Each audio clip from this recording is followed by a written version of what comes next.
am, again, between things, preparing in the midst of days, and what a cliffhanger I left you off of on Monday. But I did need to end at 8:30, which that's what happened. I had a phone call come through, and somehow it froze my my thing, which it was time I needed to be done anyways. So if you didn't catch Mondays, I definitely suggest you go back and watch Monday. It was about 25 minutes long. And it just kind of leads up to I'm drinking coffee. My acid reflux is catching up. It just kind of leads up to what came, because today in my live video, I am going to share my testimony as I'm driving to go get my oil changed in the other town, because we're squeezing it in amongst everything. And I'm not quite sure. I've debated. I'm like, well, I could just wait till I get to Walmart and sit somewhere and give my testimony. I'll be honest, I think that's kind of weird. Well, I'm gonna be honest. I mean, if anybody realized I was talking on a live video while I'm driving, I'd probably be like, yeah, I know, I'm weird. So right now in Florida, it is 36 degrees, which is very, very cold for us. In the next, 20 minutes, it's going to jump probably 10 degrees. Well, maybe in the next 45 minutes. I covered my plants last night. I'm working so diligently to improve my novice gardening skills. And as I'm working through things, I'm just like, I think I need to plant mustard seeds today.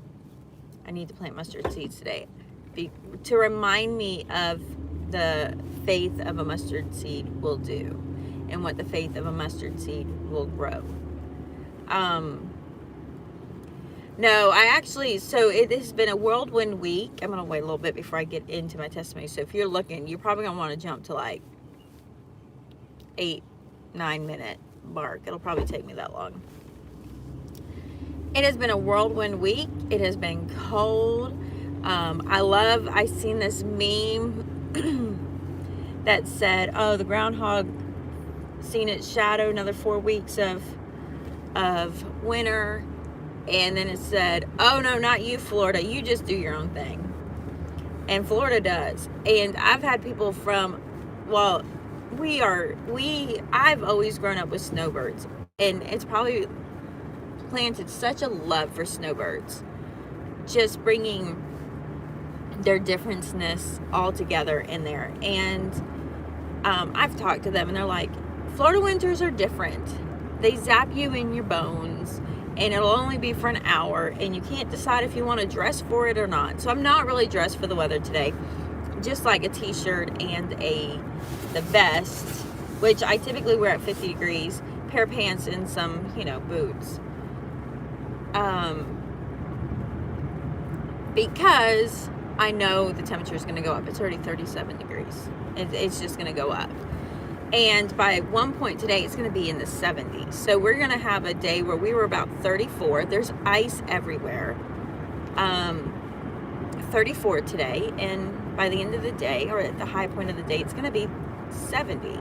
We literally jump 40 degrees in the course of a few hours. So it makes things nice, but it makes things hard on growing things and dressing for weather. Oh, there goes my little kids. Kind of laugh. My morning routine has become such a beautiful morning routine. And sometimes, and I'm one of those, and my dad was that way too.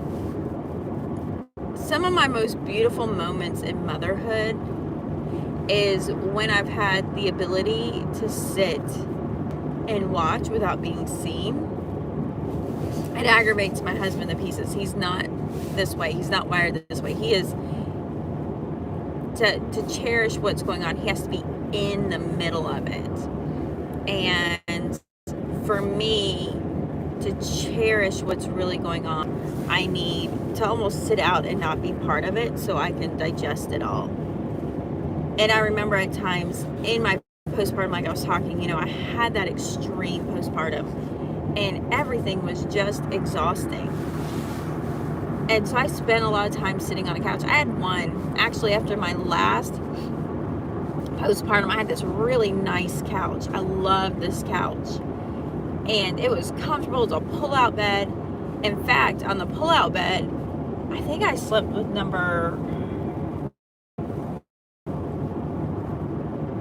I slept with one of